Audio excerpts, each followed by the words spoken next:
If you missed it, the children are dismissed to Children's Church. Yep, y'all can go ahead. Malachi had 17 jobs this morning, and he forgot one of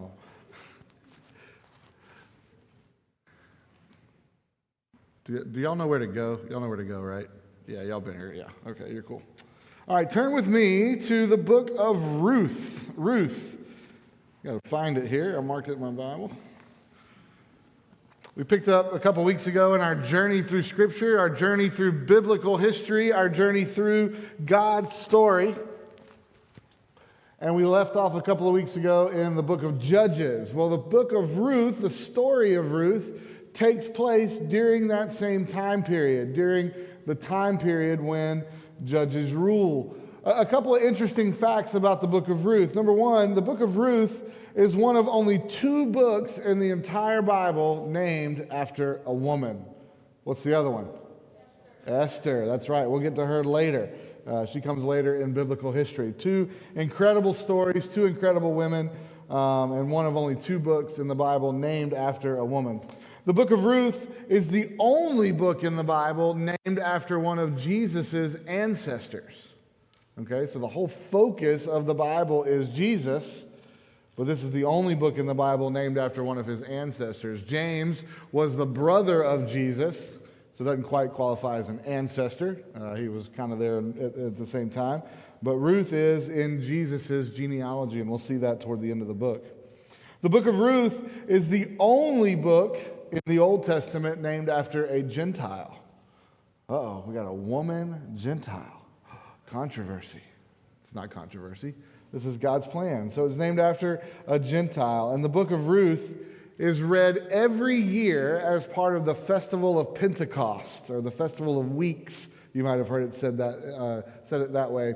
And so as part of the traditions that go on around the festival or the celebration of Pentecost, the giving of the law and the harvest season, because of the time of year when that celebration takes place, the book of Ruth is read in public and in its entirety. You go, well, man, how long is that service?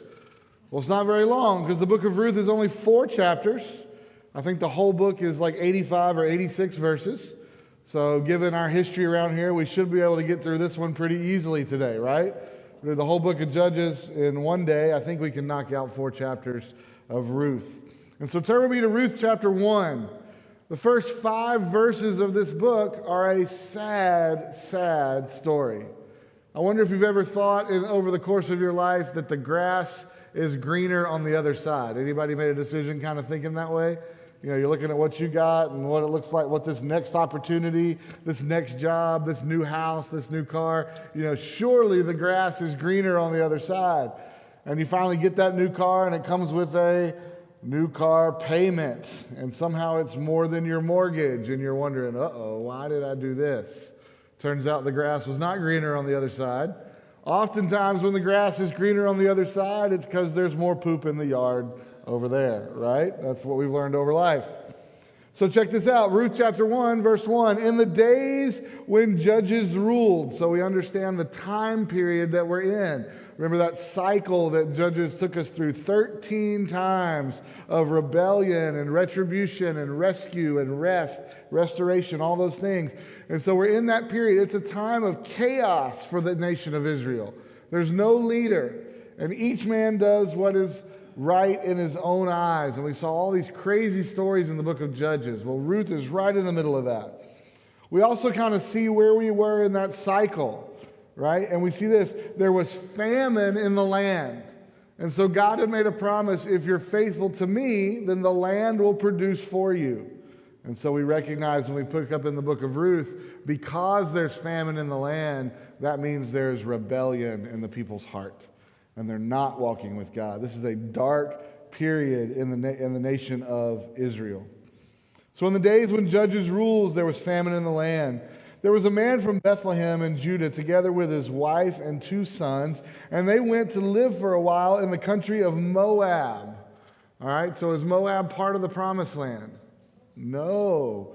And so if you're in Bethlehem and you crawl up on top of a high ridge or a high mountain, you can actually look across the Dead Sea, and on the horizon you'll see the plains of Moab.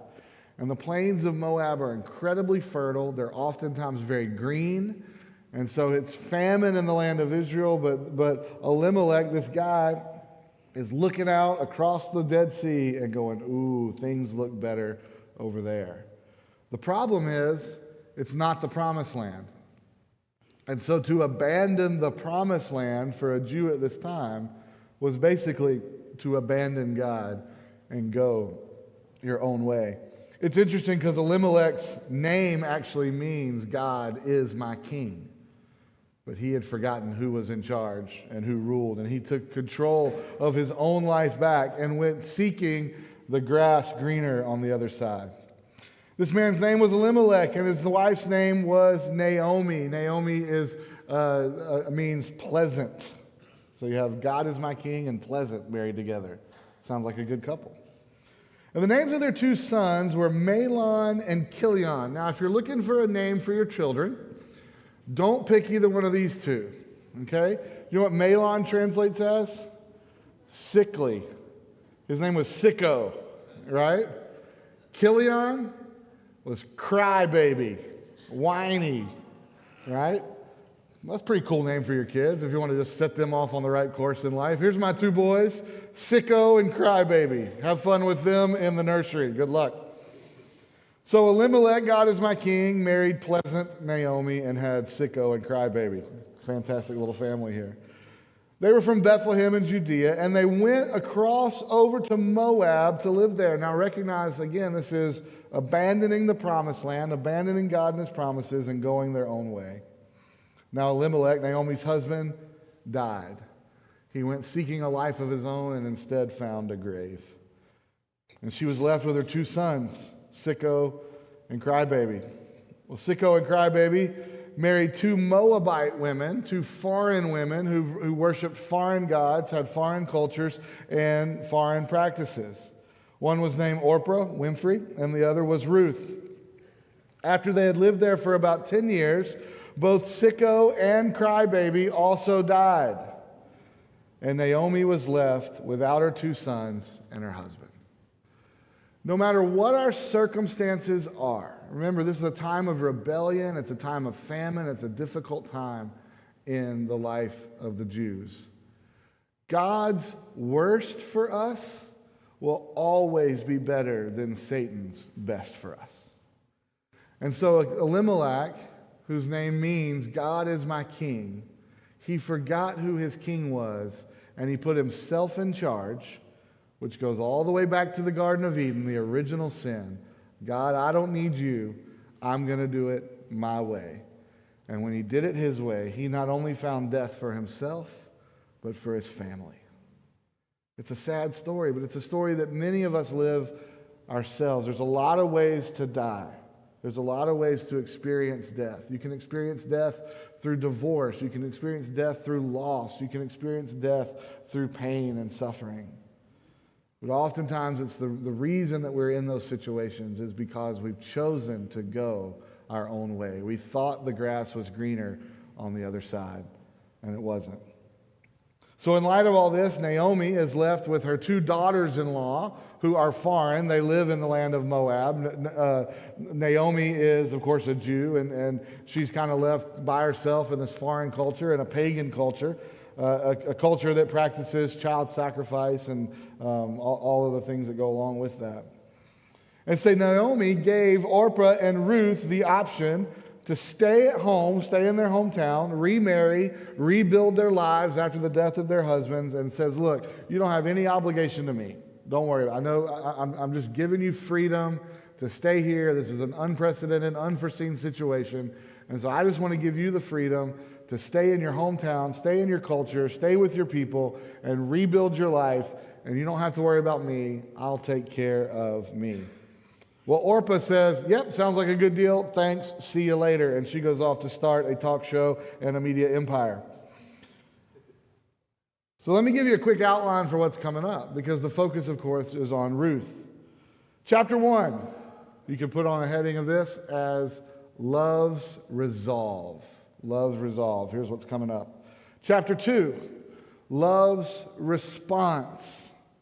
Chapter 3, Love's Request. And chapter 4 is love's reward. So there's your outline for the book of Ruth this morning. So let's pick up in verse 13 of Ruth chapter 1 with love's resolve. Look at Ruth's resolution. So Orpah goes her own way. She ditches the family. She's off to rebuild her life. And then Naomi had heard in verse 13that the Lord had blessed the people in Judah by giving them good crops again. So Naomi said to her daughter-in-law, Naomi and her daughter-in-law got ready to leave Moab and return to their homeland. So what's just happened?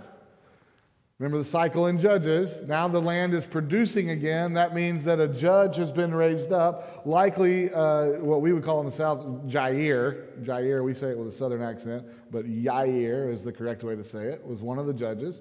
Most scholars think that Ruth kind of fits in that time period.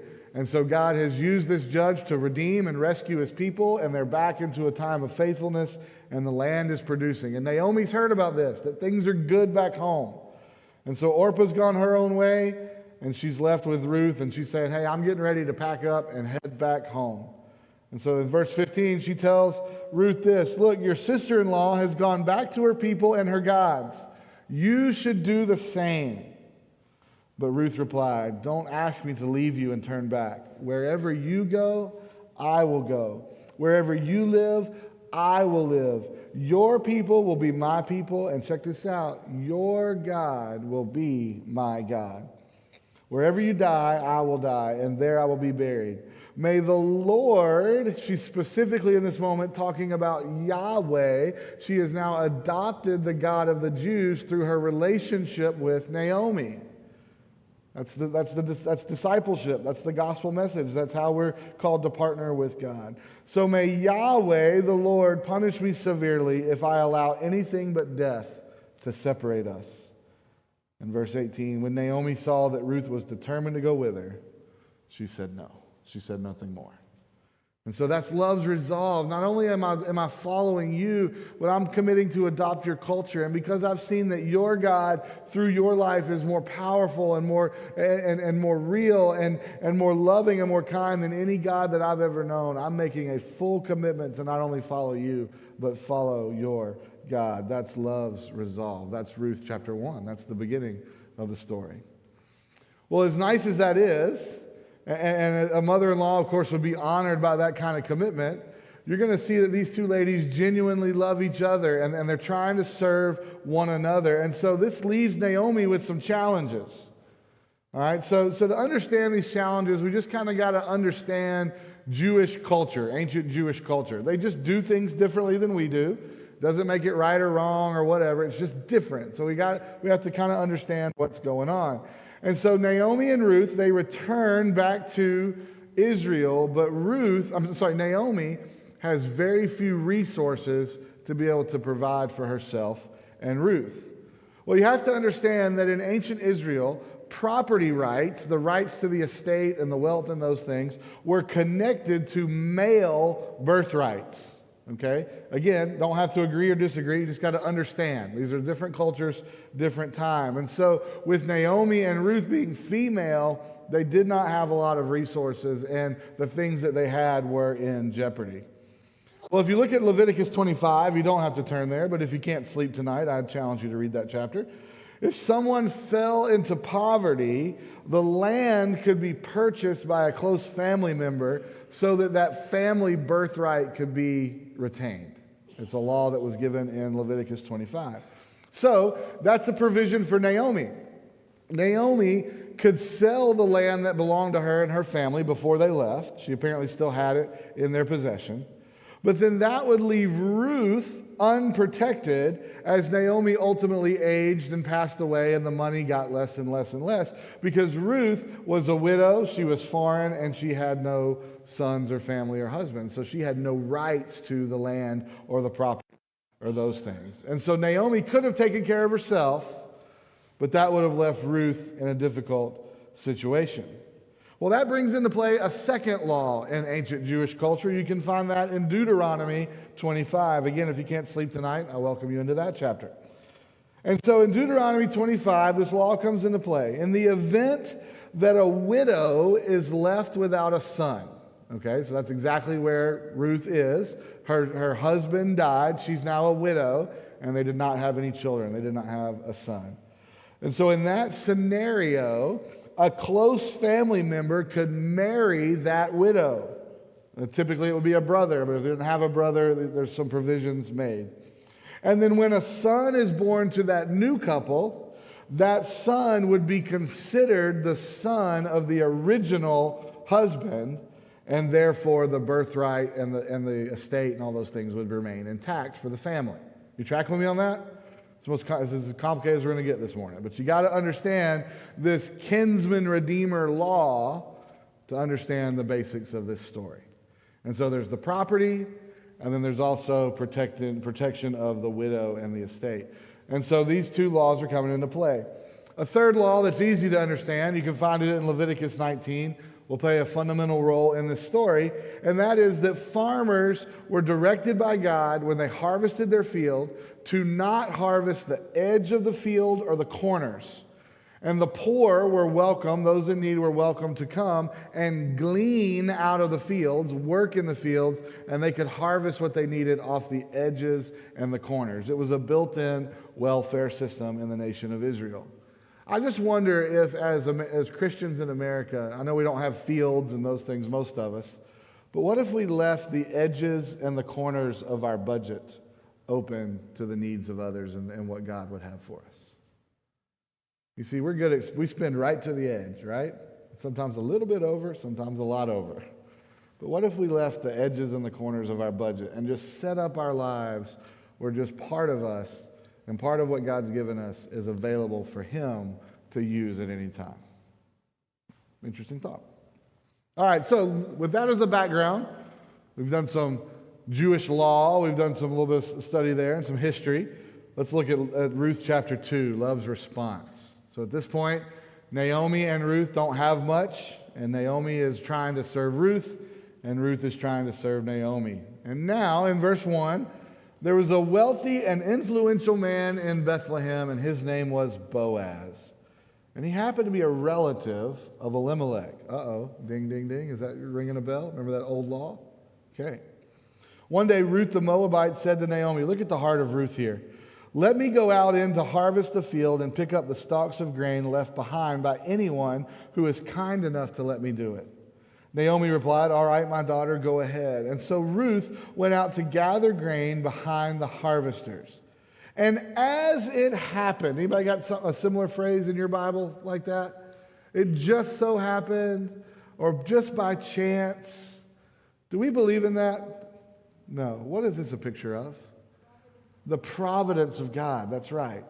The providence of God is often not recognized until after the fact. Because it's not supernatural, it's not miraculous, it doesn't stand out as bizarre or weird. If you're just watching this happen, all you're seeing is a girl in a field picking up some grain. But God's moving and working in the background to make sure that perhaps one of the most significant moments in biblical history plays out according to His plan. And so it just so happened, or we could say, God was intimately and personally involved in every detail here. So it just so happened. Where was I? I lost my place. As it happened, she found herself working in a field that belonged to Boaz, a relative of her father-in-law, Elimelech. Verse 5. Boaz asked his foreman, hey, who's the new girl? Kind of catches his eye. Who's the young woman over there? Who does she belong to? And the foreman said, she is the young woman from Moab who came back with Naomi. She's been hard at work ever since for a few minutes rest in the shelter. And so Boaz went over and talked to Ruth. She said, listen, my daughter, stay right here with us when you gather grain and don't go to any other fields. Stay right behind my young women working in the fields. And so Ruth fell at his feet and thanked him warmly. What have I done to deserve such kindness? Yes, I know, Boaz replied. What have I done to deserve such kindness? I'm only a foreigner. Why would you treat me like this? I don't deserve to be treated this way. Yes, I know, Boaz replies, but I also know everything you have done for your mother-in-law since the death of your husband. Now, if you read some of the rest of that chapter, not only does Boaz provide for her that way, but he goes to his workers and says, hey guys, I want you to accidentally drop some stuff. And if you drop some stuff as you're harvesting it, just leave it, and we're going to let the new girl pick it up. You see what he's doing? There's a little connection happening here, a little something happening in the fields of Israel, in the fields of Boaz. And God is involved in the background. And so Ruth has a heart to serve her mother-in-law. Her mother-in-law has a heart to protect her and serve her.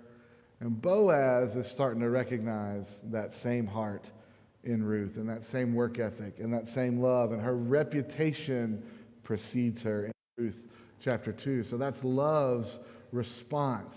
So Naomi is working to serve Ruth. Ruth is working to serve Naomi, and somebody's noticing. And all the while, behind the scenes, God's working through providence, through coincidence, as it just so happened to let all this stuff play out. We'll turn to Ruth chapter 3. Things are heating up a little bit. Love's request. So Naomi's playing matchmaker here. She's starting to notice what's going on. She's heard the stories of what's happening in the field. She sees the wheat that Ruth is coming home with. She's kind of picked up that there's a little something going on. And so one day Naomi said to Ruth, my daughter, it is time that I found a permanent home for you so that you will be provided for. Boaz is a close relative of ours, and he has been very kind by letting you gather grain with him and his young women. Tonight, he will be winnowing barley at the threshing floor. So look, do what I tell you. Check out the practicality here. Take a bath. Because you've been working in the fields all day, and while I appreciate the effort, I do not appreciate the smell when you come home. Okay? So take a bath. Put on some perfume. Dress in your best clothes and go to the threshing floor tonight. Now let me explain the threshing floor. The threshing floor was a large wooden platform that's built on the top of a hill where the wind would blow. And so as they would take the wheat and they would pound it on the threshing floor, and the bad stuff would be blown away, the undesirable stuff would be blown away by the wind, and the good parts of the wheat would fall through the cracks in the floor where it would be collected underneath. And this was a hard job. It was an all-day job. And so oftentimes, because they worked so long, they would actually stay and spend the night at the threshing floor, all the workers and the owner of the field. And they would sleep under these large blankets. And as a tradition, the servants would sleep at the feet of the master. So I'm talking like big blankets, enough for multiple people, because it was cold at night. And so the master or the landowners would sleep in a certain way, and the servants would sleep at their feet. Why am I telling you that? Well, you're going to see why I'm telling you that. Verse 7. Naomi's still playing matchmaker here. What was that old movie? Matchmaker. Yeah, that's it. There you go. All right, settle down. This is church. Okay, all right. Verse 7. After Boaz had finished eating and drinking and was in good spirits. All right, it's been a good day. We're at the end of the night. We're closing out the night. He laid down at the far end of the pile of grain and went to sleep. And Ruth came quietly and uncovered his feet and laid down. Around midnight, Boaz suddenly woke up because his feet were cold. Raise your hand if you relate to that. Usually my wife just puts her feet on me and then I wake up. It's great. He was surprised to find a woman laying at his feet. Yeah, no kidding. Who are you, he asked. Well, I am your servant Ruth, she replied. Spread the corner of your covering over me, for you are my family redeemer, or my kinsman redeemer. She's invoking this law from Leviticus 25 and Deuteronomy 25. Where did she learn this law? From Naomi. And she's adopting the culture, and she's adopting the ways of God. The Lord bless you, my daughter, Boaz said. You are showing even more family loyalty now than you did before. For you have not gone after a younger man or a rich man or a poor man. You did not worry about about these things, my daughter. I will do what is necessary, for everyone in town knows you are a virtuous woman. You could insert Proverbs 31, a woman of valor. But while it is true that I am one of your family redeemers, there's another man who is more closely related to you than I am. Stay here tonight, and in the morning I will talk to him. If he is willing to redeem you, very well, let him marry you. But if he is not willing, then as surely as the Lord lives, I will redeem you." Uh-oh, there's a problem. You know, these two are kind of falling in love. This is a genuine relationship, and the law is working in their favor, but the law also says there's a closer relative that has first dibs. And so we've got to follow the rules. We've got to follow the law. So that's love's request. You know what Naomi was doing, or what Ruth was doing? She was proposing to him. Now, some people want to read into this some type of immoral act or some sexuality over that evening. That was not the case at all. In fact, as the story continues, both Boaz and Ruth are described as virtuous and godly. And so don't read more into this. You have to understand that what she was doing was laying at his feet as a servant. That was the original request. But he was elevating her from beyond servant into a relationship. She was proposing to him. But there's this other guy that legally has first dibs. I know they do things different than we do, but he's going to work it out. So Boaz, in chapter 4, we're going to finally see how this plays out, love's reward. Boaz went down to the town gate and took a seat there. Why at the gate? Why at the gate? Because the gate, the city center, served kind of like the courthouse. That's where the elders would gather. It was a public place. Important documents were kept there, like deeds to property and land. And so this is the place where they do business. So just then, as he took his seat at the town gate, the other guy comes by, this other family redeemer he had mentioned. And so Boaz called out to him, "Hey, dude, come over here. Sit down. I want to talk to you." And so they sat down together in front of the leaders of the town, and Boaz called in the 10 leaders, and they sat down as witnesses and said, "Hey, you know that girl Naomi, she's come back. Well, they're on kind of hard times, and they're selling some land.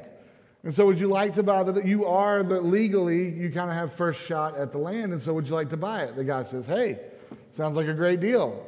You know, I'll take care of my family, get a little bit of discounted property, add to my own estate. And so, yeah, absolutely, I'll take the land that she's selling. Sign me up. Where's the contract? You know, I'll start liquidating my funds." And then Elimelech looks at him kind of with a grin on his face. Says, "Oh, yeah, by the way, there's one other little small detail here you're going to want to know about. In order to purchase the land, you also have to marry that Moabite woman who came back home with Naomi named Ruth. So you cool with that too?" He goes, whoa. You kind of buried the lead there. You didn't give me the headline first. Dude, I'm married already. I got kids. And so my wife would probably have something to say if I came home with a new wife today, because what I really wanted was a cornfield, right? She probably wouldn't be as interested in the cornfield if it comes with a new wife, okay? So he says, "I'm out." Well, then that made Boaz next in line legally, and they were able to complete the deal. Verse 6, he says, "I can't redeem it." The family redeemer replied, "because it might endanger my own estate." In verse 9, then Boaz said to the elders and the crowd standing around, "You are all witnesses today that I am buying from Naomi all the property of Elimelech, Sicco, and Crybaby. And the land that I have acquired, I also take in marriage Ruth, the Moabite widow of Mahlon, to be my wife." It's a cute little love story. Stuck right in the middle of the chaos of Judges, and we're in the middle of the Old Testament where we've talked about land, or the seas parting and walking across dry land, water coming out of the rock, fireballs in the sky, you know, God showing himself at the top of the mountain through smoke and fire, all these huge, massive events in the Old Testament. And suddenly we got this entire story about two people falling in love in a wheat field. Why do we care? What difference does it make? Well, let me show you. Ruth chapter 4, verse 13. "So Boaz took Ruth into his home, and she became his wife. When he slept with her, the Lord enabled her to become pregnant, and she gave birth to a son. And they named him Obed. He became the father of Jesse, and the grandfather of David, King David. Well, in Matthew 1:1, this is the record of the ancestors of Jesus the Messiah, a descendant of David. And so why do we care about these two individuals that none of us will ever know, fallen in love in the middle of the field? Because if this doesn't go right, tell the wise men to stay home. There is no Christmas story. And so God is moving and working in these seemingly small and insignificant events, but they have no idea what is really at stake and how much is actually on the line. And so it's incredibly important. And if this doesn't go right, then there's no poinsettias on the stage at Christmas time. There's nothing to do in that time of the year. And so it's an ancestor of David. Through this family, through this simple relationship, will come Israel's greatest human king and ultimately the King of Kings. Because of the simple commitment and resolve and obedience of these two individuals in the middle of a wheat field in the middle of nowhere. 4 lessons from the book of Ruth that I want to point out. There's a lot that we could draw out of this book, but I want to just highlight 4 things this morning. Number 1, a woman's true beauty is found from within. Did you see all through that story what actually got Boaz's attention? There might have been physical beauty, and we are wired to be attracted to one another, and oftentimes the very first thing that we notice is what we can see on the outside, but none of that stuff lasts. Stop elbowing your spouse. None of that lasts. What lasts and what matters is what's on the inside. I have seen some incredibly beautiful women in my life until they open their mouth and reveal their personality. Fair? Same is true the other way around, by the way, too. But a woman's true beauty is found from within. I just want to pause here and take a moment. I know that most of us in this room are well beyond our dating years. It's been a long time since you've been on a first date. Okay, it's been a long time since you've been in that environment. Let me tell you, the world has changed. And you need to understand the pressure that your kids and grandkids are going through if they're single and trying to date in any kind of biblical fashion whatsoever. Most of them, not most of them, a lot of them now these days connect on an app on the phone. The first contact is often online or digital, and that can be passive through social media, but there are apps designed to connect and to get that first date going. And I'm just going to tell you quite frankly that sex is expected on those apps. And not only sex, but sex that is far outside of God's design and God's plan, and it is driven by the proliferation of pornography in our culture. And so in our culture right now, women are judged by their physicality and their beauty and their sexuality, what they are and are not willing to do. And they're really not given a lot more credit than that. And ladies, that is not the kingdom of God. That is not who God designed you to be. And I expect you as your pastor, as your friend, that you would accept nothing less from some dude knocking on your door, that they would respect you first, and that they would see who you are on the inside first and recognize that the outside is just a bonus. God made you with a purpose. God made you with a plan. God has put you in a place of significant value and prominence in His kingdom. That word helper in Genesis chapter 2 is not a demeaning term at all. A helper fit for Him. It is not a demeaning term at all. I'll explain it to you like this. We had a free piano given to us several years ago. And you know the deal when you get a free piano, it's like you got to come pick it up. That's why it's free. It's free because I ain't dealing with it. It's your problem. And so I was in charge. I was the leader. I was the man.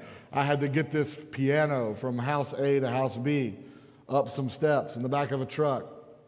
Well, how useful am I alone in completing that project? Nothing. So what did I get? helpers. Well, in that situation, are the helpers less than, or are the helpers to be celebrated and valued? Because without the helper, I was powerless to complete the task that I was charged with completing. And so the helpers are not demeaned, they are not looked down on, they are not slaves, they are not to be bossed around, they are to be honored and celebrated, and without them, the task that we've been called to complete could not be completed. Ladies, you have incredible value, you have purpose in God's kingdom, and you are to be celebrated and valued and honored every step of the way. And don't let some dirtbag guy on an app treat you any less than what God's made you to be. You can clap for that. Parents, let me just talk to you real quick. I have the honor of raising 2 boys, and I say it that way because of this. I think it is far easier to raise boys to respect women than to raise girls to be respected in our culture. Because our culture talks about the value of women and wants to elevate women, but our culture is brutal in reality on women and does not value you for the way that God sees you and the way God made you. Accept nothing less than what God has for you. You hear me?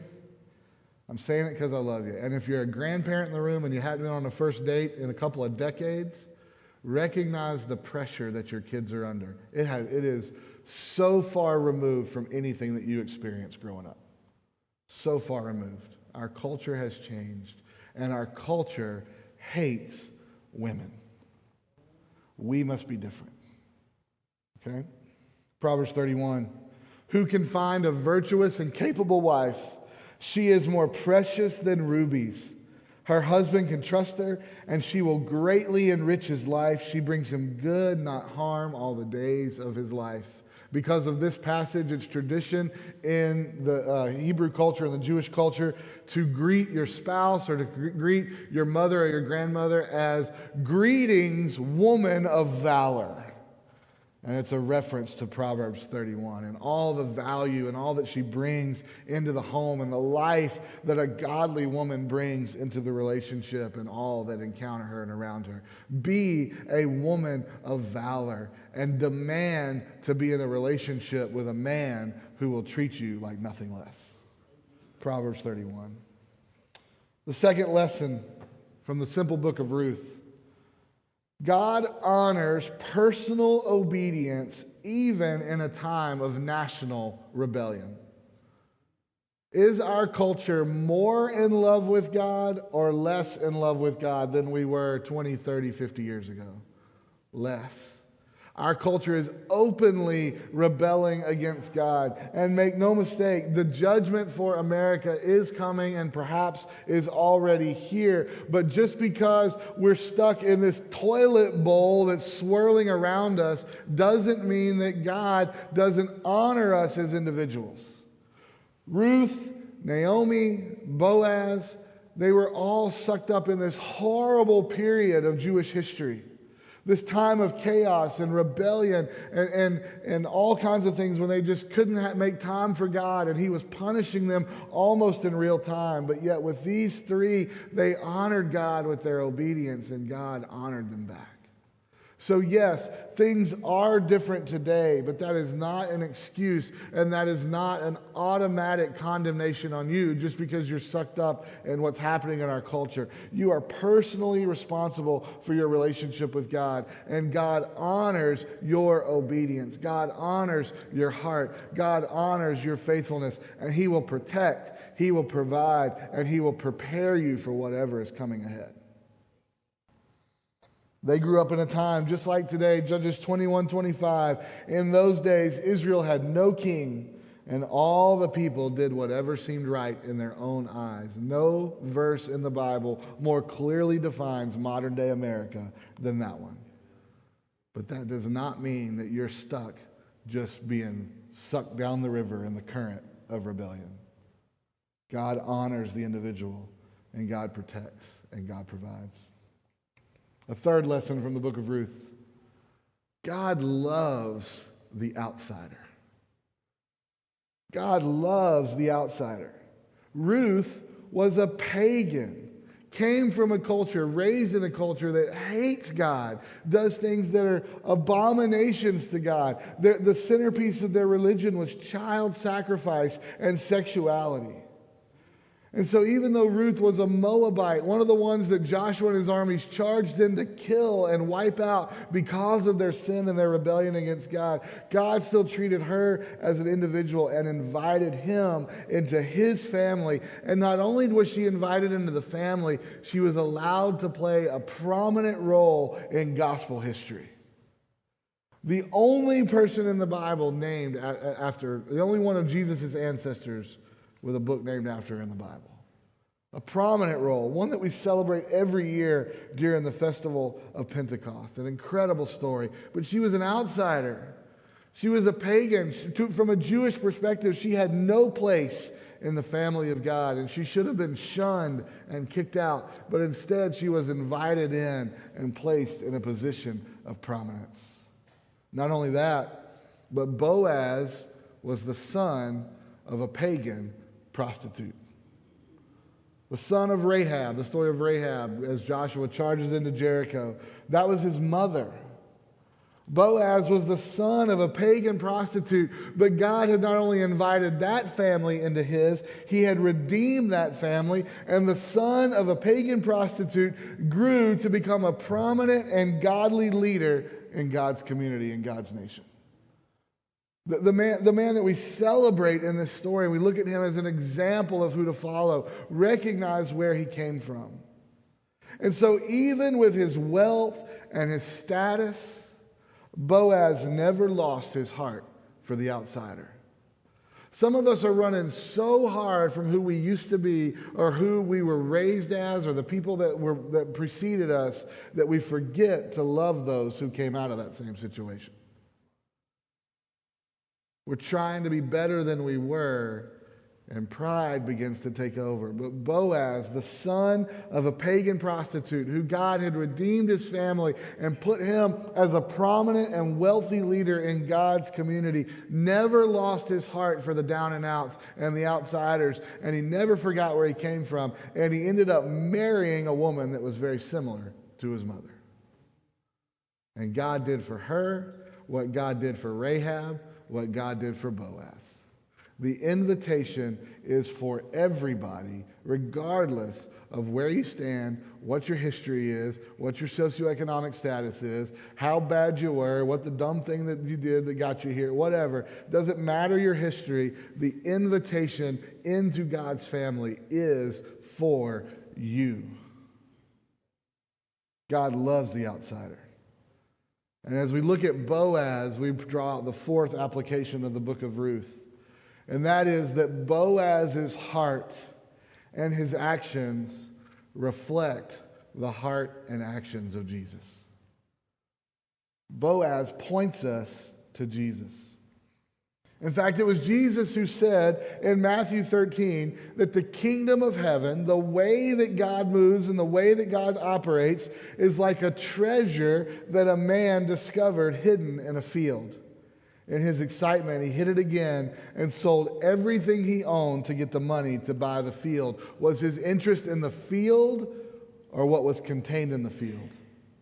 The kingdom of heaven is like that. Boaz had little interest in the property of Naomi, but he knew that by purchasing the property of Naomi, he could follow God's instructions and be obedient to him, but he would also in that process gain what his heart desired, which was the relationship with Ruth.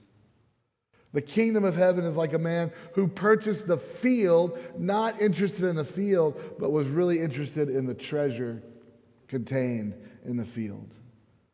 You see in Romans 5, when we were utterly helpless, Christ came at just the right time and died for us sinners. But God showed his great love for us by sending Christ to die for us while we were still sinners. She was a pagan. She was an outsider. But God was moving and working in her life. And he moved and worked through Boaz. But see, Boaz points us to Christ because Boaz bought a field to gain a relationship with a woman. Well, in Revelation chapter 5, John writes this. And I saw a scroll in the right hand of the one sitting on the throne.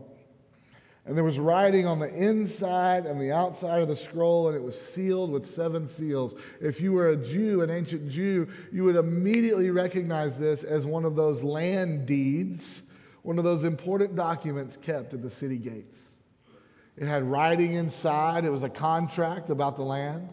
They would roll it up, and the 2 people agreeing on the contract would sign their names on the outside. It had writing on the inside and the outside. And then it was sealed with clay or wax seals, like old school letters. And 1 copy was kept at the city gates. 1 copy was kept with the buyer. 1 copy was kept with the seller. That was the ancient way of making a transaction. And so there's this scroll. Had writing on the inside and the outside of the scroll, and it was sealed with 7 seals. And I saw a strong angel who shouted with a loud voice, "Who is worthy to break the seals on this scroll and open it?" But there was no one in heaven or on earth or under the earth that was able to open the scroll and read it. And I began to weep bitterly because no one was found worthy to open the scroll and read it.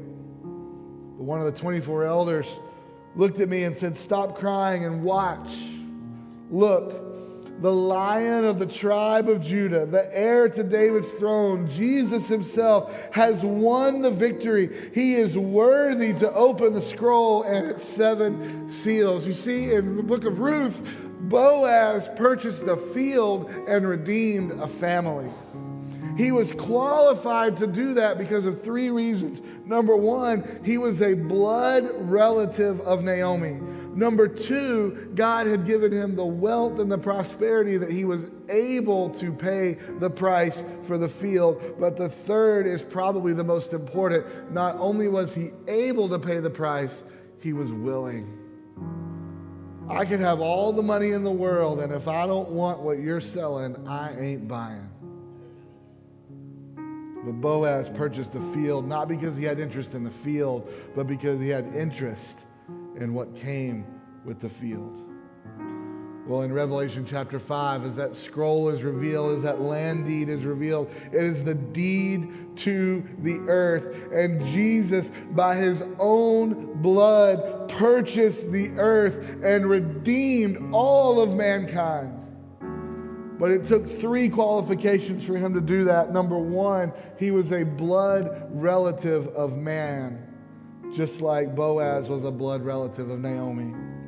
Number 2, he was able to pay the price because he was sent from God. He was sinless. He owed no penalty of his own, and therefore was in a place and a position to pay our penalty on our behalf. That was his blood spilled on the cross. But just because he can doesn't mean that he would.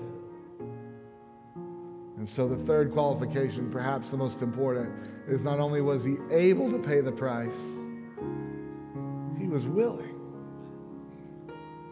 His interest is not in the earth. He could make another one and a dozen more just like it if he wants. His interest is what's contained on the earth. And Jesus loves you like Boaz loved Ruth. And so he was willing to pay the price. John 10, "No one can take my life from me," Jesus says. "I sacrifice it voluntarily." Because look, I have the authority to lay it down when I want and also to take it up when I want, because this is what my Father has commanded. Do not think that Jesus was forced to go to the cross on your behalf. It was his choice, and he did it because he was willing. He did it because he loves you. He did it as the ultimate display of God's grace, love, and compassion. And so the story of Ruth and Boaz is the story of us and Jesus. But you need to remember this. Ruth had to ask to be redeemed. So the gift is yours. what's necessary to redeem you, what's necessary to take away your sin, what's necessary to allow you to have right standing with God, that's all already been paid. That's already been done. Jesus died on behalf of all of mankind, but the Bible makes clear there is a highway to hell that most will follow, but a narrow gate that many will find that leads to heaven. And the difference is your choice. Ruth had to ask to be redeemed. It was an act of faith. It was an act of love. So we always try to bring you to a point of decision. And there's a lot in this, but I just gave you a couple of things to think about, but God's probably moving and working in your heart right now.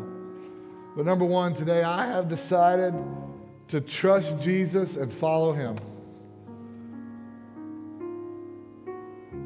He's a blood relative of yours. He's already paid the price that it required. He was more than willing to do it.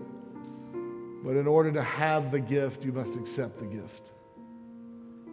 And so today I've decided to trust Jesus and follow him. If you have any questions about how to do that and what that looks like, come down front and meet with me after, at the end of our service. I'd be happy to walk you through that. Number two, I've decided to live a life of obedience in spite of the rebellion of our culture. I've decided to be different, look different, be the light in the darkness, be the joy in the room that God inspires us to be.